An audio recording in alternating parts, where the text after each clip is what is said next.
Ang ikatlong mata ni Elaine. Sa isang malayong baryo sa paanan ng bundok, may nakatirang isang batang babae na nagngangalang Elaine. Siya ay kilala sa kanilang lugar bilang ang batang may ikatlong mata.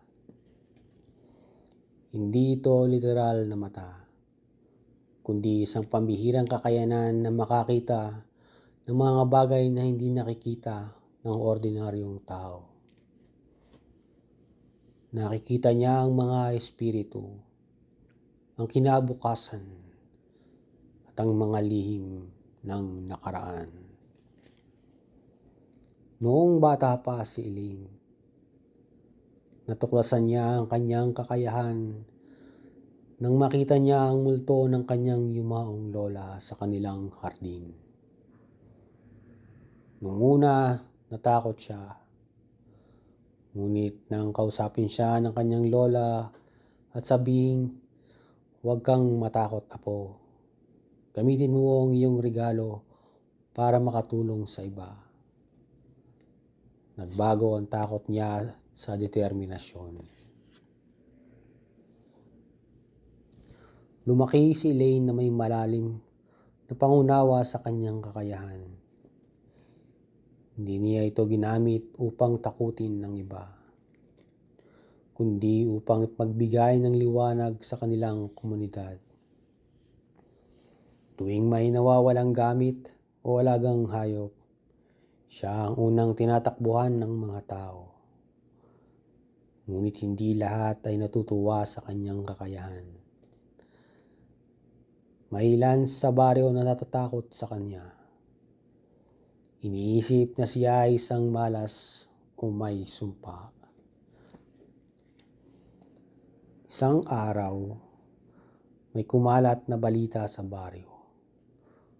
Ang kanilang pinakamalaking taniman ng palay ay biglang natuyot at namatay ang mga pananim. Walang makapagbigay ng paliwanag at ang mga tao ay nagkugulumihanan. Ang taniman na dating nagbibigay buhay sa kanilang komunidad ay biglang naging isang patay na lupain. Dahil sa hirap na dinaranas ng mga tao, nagpasya si Elaine na gamitin ang kanyang ikatlong mata upang malaman ang sanhi ng problemang ito. Nagtungo siya sa gitna ng natuyong taniman at doon ay nanalangin siya ng taimtim. Bigla nagliwanag ang kanyang ikatlong mata at nakita niya ang isang masalimuot na pangyayari. Sa kanyang pangitain,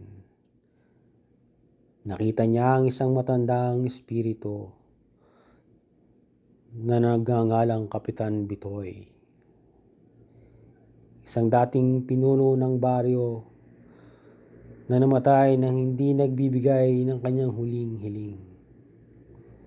Ang kanyang kaluluwa ay hindi mapalagay dahil sa isang lihim na kasalanan na kanyang nagawa noong siya ay nabubuhay pa. Nang malaman ni Elaine ang kwento ni Kapitan Bitoy, naunawaan niya na ang kaluluwa nito ang nagdudulot ng kapahamakan sa taniman bilang paalala sa mga tao na ayusin ang mali sa nakaraan. Nagtungo si Elaine sa mga matatanda sa baryo upang ibahagi ang kanyang nakita.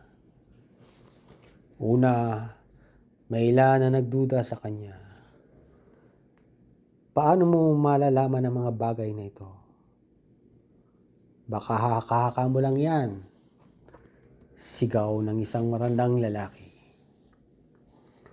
Ngunit may ilan ding naniniwala sa kanya.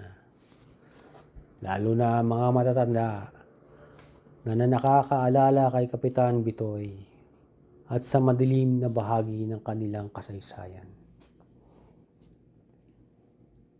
Ayon sa mga matatanda, Si Kapitan Bitoy ay minsang nakagawa ng isang malaking kasalanan.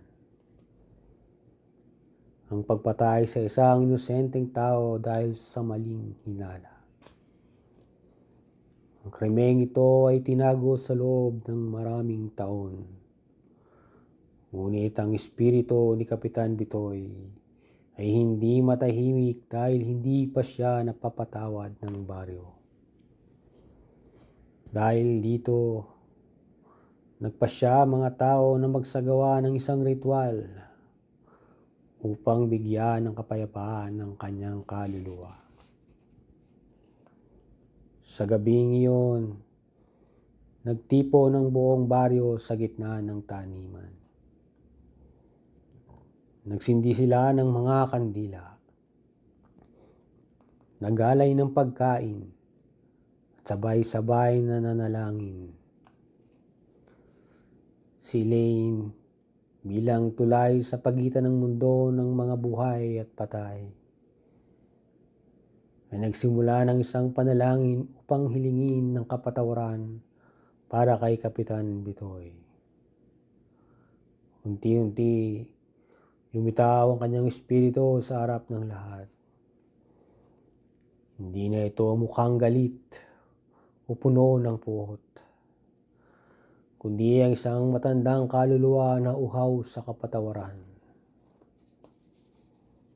Patawarin niyo ako, aniya, habang tumutulo ang kanyang luha. Ang aking kasalanan ay bumalot sa baryo sa loob ng maraming taon. Hindi ko nais ang kapahamakan ninyo. Ang mga tao ay nagkaisa sa pagpapatawad. Sa sandaling iyon, isang malamig na simoy ng hangin ang humaplos sa buong baryo. Ang taniman ay tila nagising mula sa pagkakatulog. Unti-unting bumalik ang sigla nito. At ang mga tuyot na palay ay muling naging berde. Ang buong baryo ay nagdiwang. At sa unang pagkakataon, matapos ang maraming taon, tunay na nagkaisa ang kanilang komunidad. Mula noon, lalong naging mahalaga si Elaine sa kanilang baryo. Hindi na siya tinitingnan bilang isang kakaiba o dapat katakutan. Sa halip, siya ay tinuring na isang biyaya, isang tagapamagitan sa pagitan ng mundo ng mga buhay at ng mga espiritu. Ginamit niya ang kanyang ikatlong mata hindi para sa pansariling kapakinabangan, kundi upang makatulong sa iba at magdala ng kapayapaan. At sa bawat gabi, bago matulog, tinititigan ni Elaine ang kanyang sarili sa salamin. Hinahawakan niya ang kanyang noo, kung saan nakatago ang kanyang ikatlong mata. At nagpapasalamat sa regalong binigay sa kanya. Dahil alam niya, sa pamamagitan nito, siya ay maging instrumento ng pag-asa at pagbabago.